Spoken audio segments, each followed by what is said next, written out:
as far as the ruling, with the what happened last night, still waiting to hear. You sort of almost kind of got it in your back of your mind. Well, I got to prepare that he's not going to. I think you always have to prepare for the worst.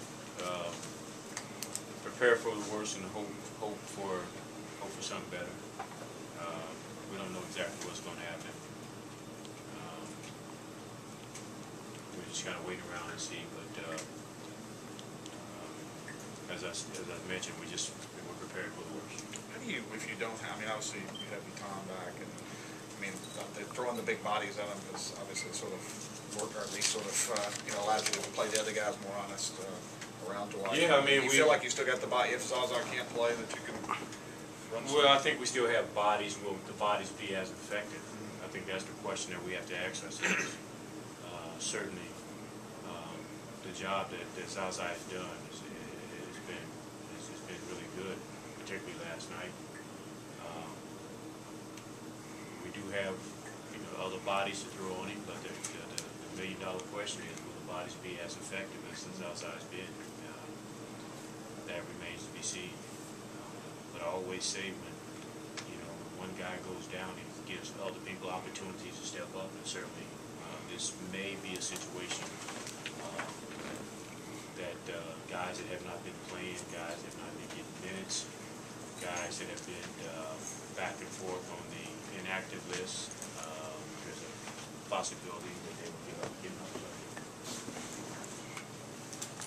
What did he do so effectively? I mean, obviously it's cool. Dwight only shot 9 free throws, I think 21 points.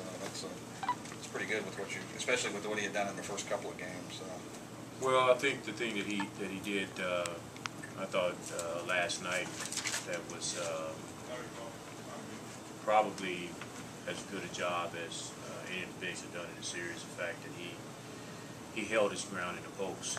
I think when you're defending a guy of that size, of that strength, it's easy to give ground, and if you give ground, then you're pushed in the paint, you're pushed under the basket. And I think Zaza and Jason did good jobs in holding the ground, and that's a tough job against a guy of that a guy that has that type of strength and that size, and it allows us to play how we want to play defensively. And certainly, when you lose a guy like that, again, other guys that may get the opportunity, the question is, will they be able to play in the same way? And right now, that we don't know. But yet, they will be, they're big bodies as well. Maybe not as big, but they are big bodies, and hopefully they can, do as good a job as Zaza and Twin have been doing. As I mentioned, it's action a lot. It's never easy to defend, a guy like Dwight. There may not many guys in this league like him. He's very unique. He's a guy that is just really good, in that paint area. And hopefully, if by chance there's no Zaza, as I mentioned, it's going to give other guys opportunities to play and other guys opportunities to step up. Coach Collins. How's Twins back today? I'm not sure how his back is. He did not participate, in the light walkthrough that we did have, and we were out shooting free throws and got some shots up. We just told him to report directly to the training room.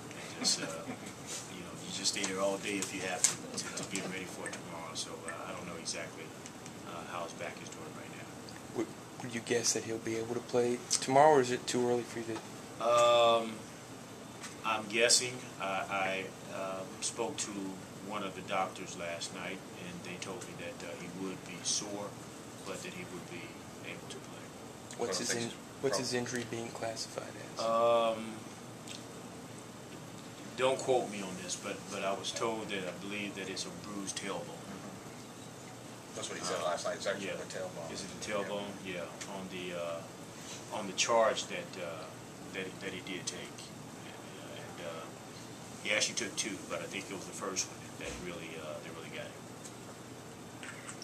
Coach, the second half, the offense, you seem to not be able to get the same quality looks that you got in the first half. Was that something they changed at halftime? No. In looking at looking at the film, and when I called that timeout early in the third quarter, I really thought that we were not at the start of the third quarter. I didn't think that we were moving the ball as well, but I went back and looked at the film, and we actually got some good shots. We missed some early shots early in the third.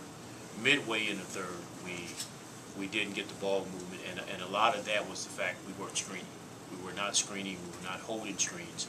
They were fighting through everything that we ran. So we didn't do a good job in executing our offense in holding screens. And in the playoffs, I don't care what you run. If you don't screen, if you don't hold screens, you're not going to get good quality looks. And that was clear. One of the reasons why we got so stagnant, particularly midway into that third quarter. The start of the third quarter, I thought we did get the ball moved and we got the shots we want. We just didn't make them. But midway, very clearly, we did not set screens. We did not hold screens, and we were forced into a lot of ill-advised shots. And once the ball did come out, we settled for shots. And that was something that was very noticeable in watching the film, and it was very similar in game 2 down there. We ran into